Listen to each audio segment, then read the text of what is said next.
Welcome to Self Talk, where former foster youth like us share our real life experiences with sex, health, and life. Produced by the Reproductive Health Equity Project, these are conversations we wish we had earlier.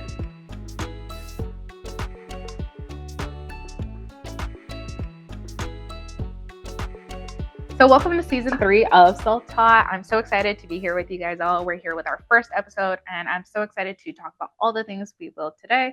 But we also have so many things keyed up for all of you to check out after, including bias while accessing sexual and reproductive health rights, abortion care, finding joy in your sexuality, healing from sexual trauma, mental health, also known as getting your period.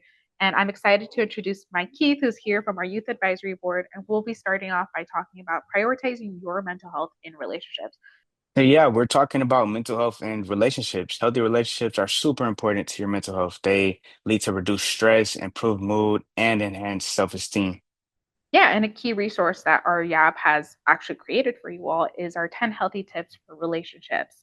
And this is something I encourage you to check out. We'll have a link below. And they describe a healthy relationship as feeling safe and comfortable expressing respect for yourself and others, having mutual trust, honesty, good communication, empathy, and consent are all essential components of a healthy relationship. And I just want to point out that as we're talking about relationship, it's not limited to just romantic, but it also includes relationships with friends, yourself, and even family. I know when I have like Hmm. really fulfilling relationships, I feel like the most myself. I feel like the most comfortable, like talking, sharing what I would consider like my more quirky side of myself, and just being unabashedly me. Like I know those Hmm. relationships make me feel so seen and so safe and comforted. And it's just having those people that I know, like that I don't even have to tell them the full picture of why I might be upset. I just know that just being in their like presence alone just like makes me feel instantly better. It's like a like warm soup on a cold day, honestly. Hmm. What would you say your like idea of like a healthy relationship feels like? I like this idea of growth bonding. So a lot of times, I guess if you go through something, let's say bad, horrific with people, not even just, romantic partners, but people in general, you might have the tendency to trauma bond. And I love I love the flyer that reps Yabor. They have a bullet point that says, "Don't let your trauma define you." And I think we could even extrapolate it to say, like, don't let your trauma define your relationship. Don't let you and somebody else having gone through trauma think to yourself like, "Oh, we went through X, Y, and Z. That's why we have to be together." Um, no, that's not the case, and that's unhealthy. I like the this term growth finding. Um, because that's a great way to change with your partner. That's a great way to go through something strenuous, not necessarily traumatic, but strenuous, and strengthen your bond with your partner. Like me, for example, the way I growth bond with my partner, well, we coincidentally this semester had 3 classes together. So we definitely growth bond when it comes to studying for one final, and then we have to study for the next final. But like we have that same class together. So we're doing all these commonalities. And then past academics, she works out a lot and she's actually better when it comes to aerobic capacity than me. So we're growth bonding after academics when it comes to running. Like she runs better than me. She can run farther and faster than me. And doing all of these activities, yeah, we're straining ourselves. Yeah, we might be stressed, especially with finals coming up. I know midterms just last month that was pretty stressful. But we're having all these different ways that we're going together, we're going through something for the betterment of ourselves, but then we're doing it next to each other. And like that kind of helps even like the betterment of our bond. So I love growth bonding. I think there's ways you could go to bond without having the same classes. Let's say you want to learn a new skill. Let's say you want to learn how to cook together. You get a cookbook. Let's say you want to learn how to do clay/pottery. That's one of the things I definitely do want to do soon. So you take like a pottery class. Let's say you want to learn a new language. I think there's so many ways, especially with the internet, there's so many ways to learn new things, and there's so many ways to implement growth bonding in your relationship. So it kind of sounds like you're saying that you like relationships where it seems like you both are overcoming. Like it doesn't have to be necessarily the same thing that you're overcoming, but just seeing that Hmm. you are both being able to almost like alchemize tough situations into a positive and Yep. become better Hmm. alongside each other. Yeah, and right? it doesn't even have to be like it doesn't have to be something like sad. It doesn't have to be like Right. something that's grim. Like you guys are overcoming a challenge that you set for yourselves and you I guys think like I overcome think that that's challenge actually together. really beautiful, because then you're there for like the before and the after. Like when you overcome something that Hmm. is difficult, you just have like this glow about you. And like how beautiful is it that you get to like bask in that person's like their Yeah. glow. And vice versa. Like you overcome something and they get to be in your energy when you're feeling like amazing and triumphant. It's like wow. Like who doesn't want to be around that? And that's like the beauty of Hmm. having that connection in the first place. Because in theory, we could walk this world alone, but it's worth the investment and it's worth putting, the effort of communication, of being honest, uh, finding things in commonality so that you can enjoy other people's journey. I was gonna say like even like an imagined situation where you don't have a relationship with somebody, you're strangers with somebody, but because of work, you guys are put into the same group. Because of school, you guys are put into the same group, and you guys are working on a common goal, and then you end up strengthening that relationship with this stranger, because you were just working alongside them. So I know we've talked about mental health and wanting to do what you can to be positive on your end and making sure you're coming at things, as best as possible for yourself. Now, if we like remove ourselves from the situation, what are some things that you notice in other people that could potentially be red flags that just make it clear to you that maybe you should just like steer away from that, or maybe that there's definitely more work there to be done?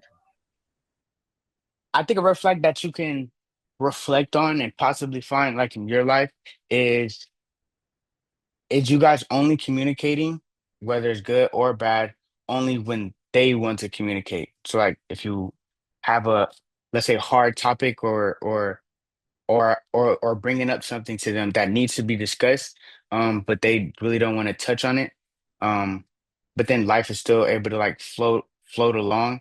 I'm using that as an example, but I think if you just think about your personal life, the viewer or you included, you might be able to use that as a good like tool to like assess the relationship at hand. Like, oh wow, like do we only communicate when they want to? Do we only communicate when like let's say they need a ride, or like do we only communicate when like they're 100% ready?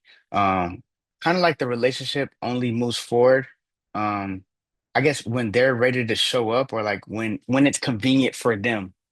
I think like a red flag that I've learned, I would say fairly recently, one that I didn't really recognize growing up was like how people might potentially use silence as like a punishment, the idea of like a Mm. silent treatment. Because I feel like that's one of those things that could like very easily tear into like gray territory where it's like where I need my space and it's just like I can't talk about it. I need to like reflect on that. I think there's like a fine line between needing to take your space and using it as a form of like punishment. And I think that's like one red flag that I haven't really heard many people talk about, but I think definitely should be addressed more often.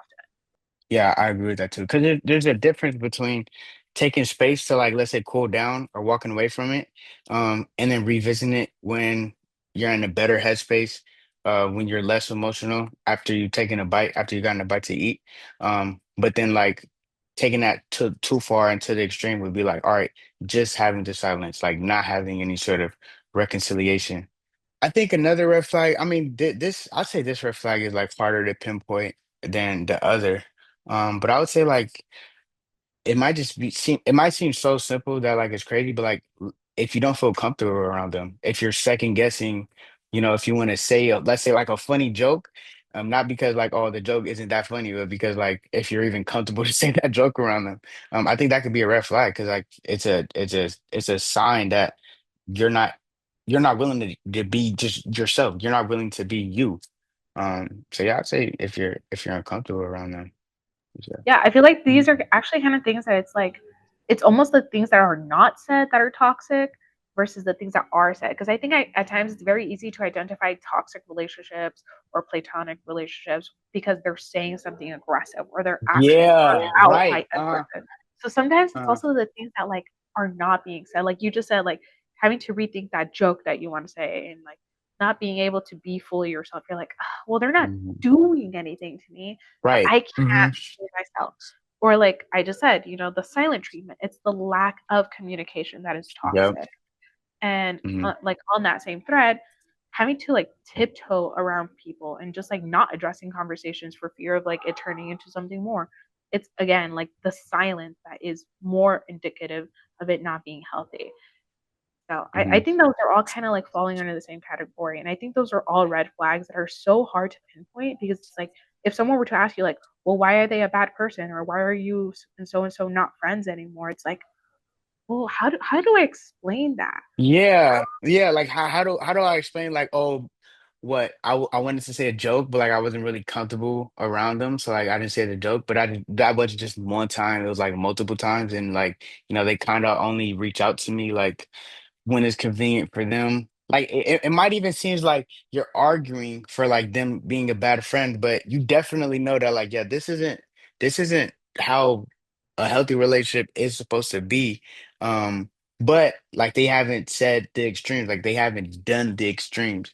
But I don't think a healthy relationship, like just literally just how you're just saying, I don't think a healthy relationship is just not saying the extreme stuff it's also showing up and doing the stuff that's kind of like implied um when it comes to like having a relationship, like I don't know, making your other person in the relationship feel comfortable, feel warm, just like you said, like a warm bowl of soup like on a cold day.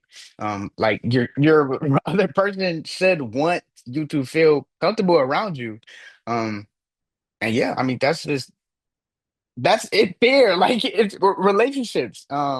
Yeah, so Like relationships are very much about what is there and not there. It has to be a balance of both things.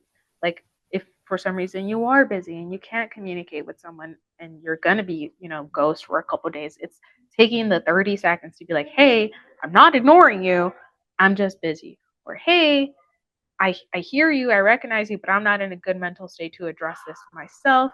Give me a few hours, touch base then instead of just like silent treatment. I feel like certain times things that you feel like are scary are actually for the betterment of your relationship. And it's something I've been preaching to my friends too when they've had like um, that fear of like addressing something that's kind of uncomfortable. I'm hmm like, do it. Either way, you're winning. You have the difficult conversation and they respond positively, and your friendship is like that much stronger. And you're like, wow, this is now someone I can have like tough conversations with, and we become yeah. better for it. Or they don't respond all that great, and now okay, it didn't work out. This is clearly a person that cannot meet me where I'm at, and it's okay to let this friendship, you know, essentially like just die off, Yeah. because Yeah. it's not meeting you where you're at, and I think you should nourish the relationships that are where you're at. So I think it's Hmm. something I've been preaching at least for my friends. I'm like, have the difficult conversations. At the end of the day, you can only win. Yeah, like when you're in it and before you're possibly having this hard conversation, it just feels like, oh yeah, like I'm sick to my stomach, like, oh, it's so hard. Especially if you don't have friends that are pushing you and telling you like, yeah, that is the right thing to do. Um, you might just like let time fly, or you just like, oh fine. Like subconsciously you might just be like, yeah, no, I'm just not gonna bring it up. I'm not gonna have that hard conversation. But no matter how the conversation goes, barring anything crazy, it is going to lead to a good outcome. It's going to lead to the outcome of you guys finally being on the same page. It's going to lead to the outcome of like, all right, like we can't really meet each other. We're at different maturity levels. We're just not seeing eye to eye. Um, maybe that's a sign for something else, something bigger. And even let's say, just like you said, having this conversation and then you fall short. Let's say you didn't communicate the right way, you didn't communicate in a healthy way. That'll give you a chance to reflect and better yourself. And I'm just re-saying this, re-emphasizing this because I a lot of people like it is hard to push yourself to have that conversation if you don't have a friend like you to say, go ahead and have that conversation. But for the most part, it's gonna lead to a good outcome. It's gonna lead to something that will help you grow, that will help your relationship grow, that'll help you have healthy relationships. But yeah, I think me personally, my style, I'm a very impulsive talker. I'm a very impulsive person. So I'm the type to just should say the hard conversation topic, especially if it just pops into my mind. Um, when I'm with the person or like when I see the person, what are like your ways that like you like bringing up the hard conversation. I think for me is doing like kind of something I learned when I was younger is like doing like a sandwich with like something positive, Oh yeah. not the negative, but like I guess the heavier topic, and then like following Yeah. it up with something positive, and then like Mhm. coming with my own solution as well. So being like Yeah. positive, the issue, wrapping it up with something positive, and then a potential solution. Be like, hey, I thought about this. Maybe in the future we can go about it this way, or I think I would like things to be done this way. How do you feel about that? Is that something that you would want to put in practice too, or is that something that you would want to try out, or what feels more, you know, true to you? That way it's not Hmm. just like you're this, you're that, you figure it out. It's like a team Hmm. effort. It's two people I'm having a mutual conversation. You said that, and I'm literally like, yeah, like let me write that down because with me being impulsive and bringing up things that come to my mind, it can be very blunt to somebody else, especially if it's just like, oh, boom, out of nowhere. And when you said that, that made me think of like, all right, when I do have hard conversations with people, people have told me like, all right, you do come off like strong, and that's a great way to like make it like softer in a sense. Because, and let's say, in my perspective, I'm just like, oh, blurting out, but in their perspective, it's like, Mike Keith is tripping. Like, what is he going off on me about? That just kind of made me not even just more aware, but like that made me like better equipped when I'm about to have a hard conversation. I'm like, all right, yeah, let me sandwich it. Yeah, I could act on it. I could still act on the impulse of saying it, but not just like, hey, like you left your clothes out like for the 12th time in a row or some X, Y, and Z. Like, can you pick up the clothes? Like it, like like let's sandwich it. All right, like let's. I'm not sure how I would sandwich that. But trying to look, tying everything back together, jotting it down in my notes how I'm gonna do this sandwich technique, and then when it comes up to mine, throw that sandwich out there to the person having the uncomfortable, about to have the uncomfortable conversation. So impulsively, but in a healthier way. With time, especially now having some distance, I realize that like the end of a relationship isn't a bad thing. At times, it could be for the benefit of both people. It could be for the growth of both people. It's very unique to my experience that I had to recently walk away from a relationship, and I realized at that time that I was trying to like help someone drowning from a sinking ship. And ultimately, I realized I'm like, I can't keep doing this. I'm not helping myself. I'm ignoring my needs, and I'm Hmm. enabling you by not helping you stand on your own 2 feet. And ultimately, neither of us were winning. We were both Yeah. ignoring our You needs. We were got both both are ignoring our gonna be emotions. drowning. Exactly. I Hmm. was in a sinking ship and he was asking me not to leave, but I recognized I'm like, hey, let me help myself help you by me taking a step back, prioritizing my need and modeling that. Let me in turn help you take responsibility and basically bear the weight of your own emotions and your own needs as well. Hmm. Yeah, I think it's very important to have independence, not just well, yeah, I think it's important to have independence from your partner, but not just in the sense of like, oh, I don't need my partner, like, oh, I could leave at any moment's notice. But to be able to take care of yourself, to be in a way like self-sufficient and yourself whole, that will allow you to help your partner even more. Like if you're trying to help your partner, let's say go through a hard moment in their life, they're on a sinking ship, you can help them a whole lot better with, let's say, your own ship, let's say with your own boat, rather than like you hopped off of your boat, you're pretty much scattered all over the place. You're taking on a lot of their weight, but it's hurting you.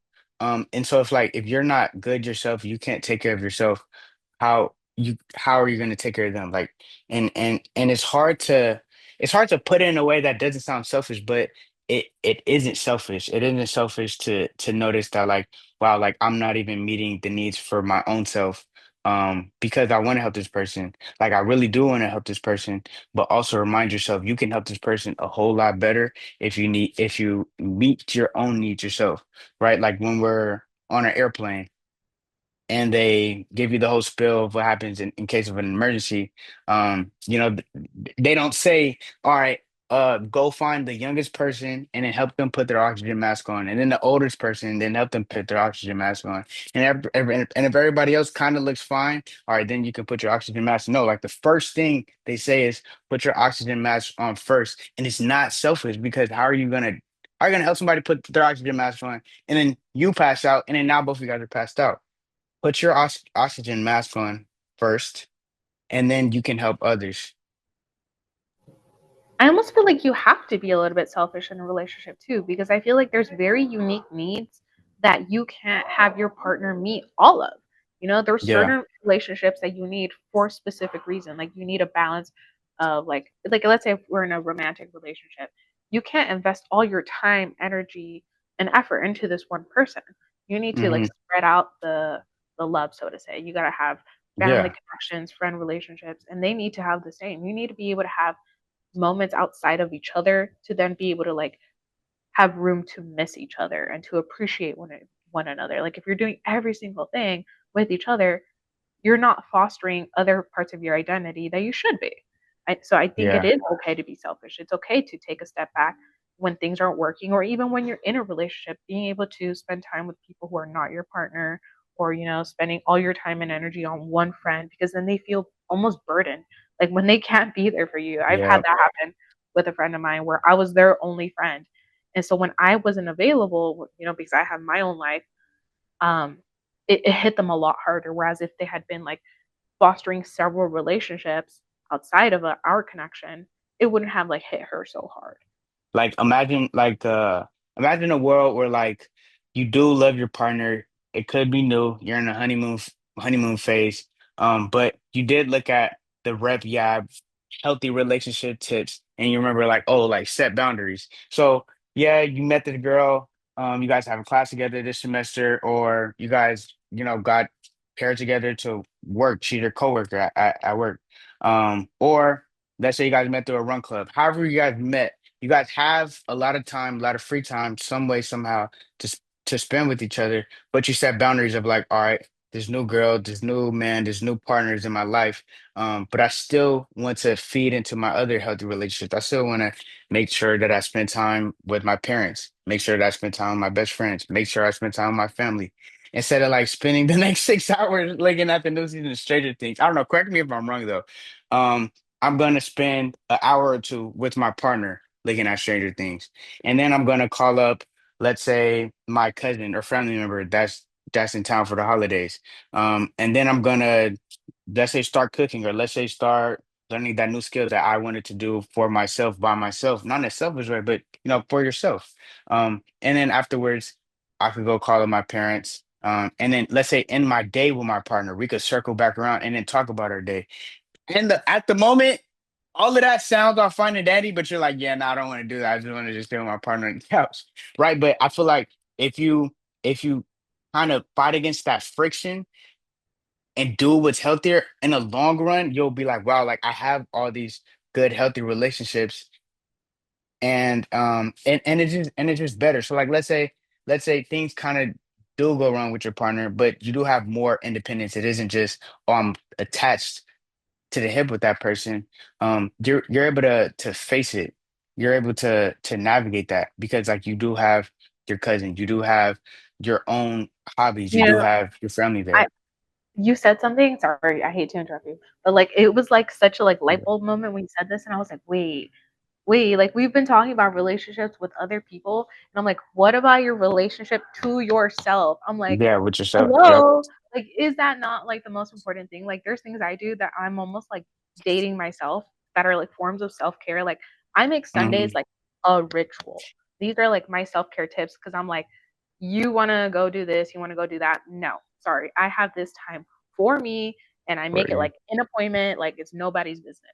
Like every Sunday I do like my self-care day where I do like a hair massage, face mask, like, and I prioritize that for myself. Like I come to love Sundays because I know that Sundays I have a date with myself.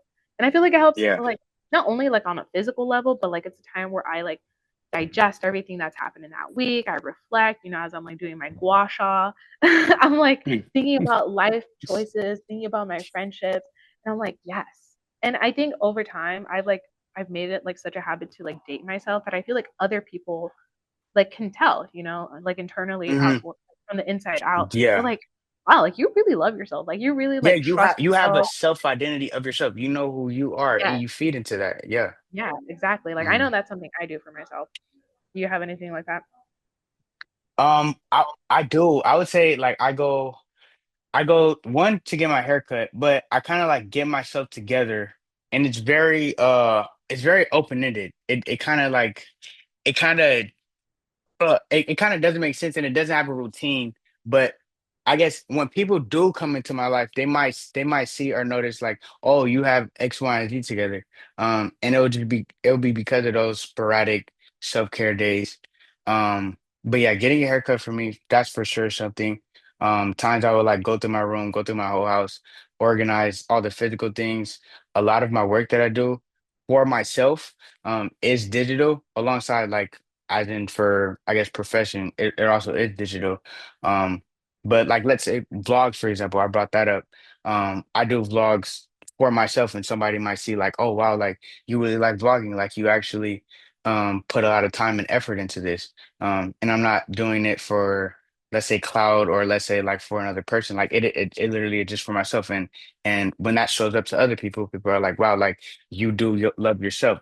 Having those self-care days great way to love yourself, and people do see that love that you have for yourself because here we are talking about healthy relationships, but how are you going to be in a healthy relationship if like you just care about loving the other person and you don't even love yourself? Like what your whole personality is going to be your romantic Yeah, partner or like absolutely. your friends and all that. So yeah. Yeah, I think it's also like a turnoff for people if they're like, oh, like I have to be your Yeah. entire life. I'm gonna become your entire world. Like you don't have a world outside of me. Yeah.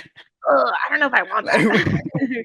like what Like you I know doing I wouldn't. alone? I'd be Like like, what I need shit? someone that has their own thing going on so that I know that when Hmm. I'm doing my own thing, you're also taking care of yourself. And then we can come back to each other, share about the fun things we experience outside of one another. And it also makes it so that you have something interesting to talk about. Like imagine you spend all Yeah. day every day with someone, you run out of things to do. Like they're already there, you Hmm. know? Having that self identity, that self love, that independence, just being cool, just being with yourself, growth bonding with yourself. Yeah, and I think that's a great point to end on. I feel like I couldn't have said it better for myself. But yeah, I think I just want to thank everyone for coming and listening. And I'm so excited to share everything else we have in tune. We have so many great topics to talk about. And I think we had a wonderful conversation. I definitely did. Thank you, Derenice.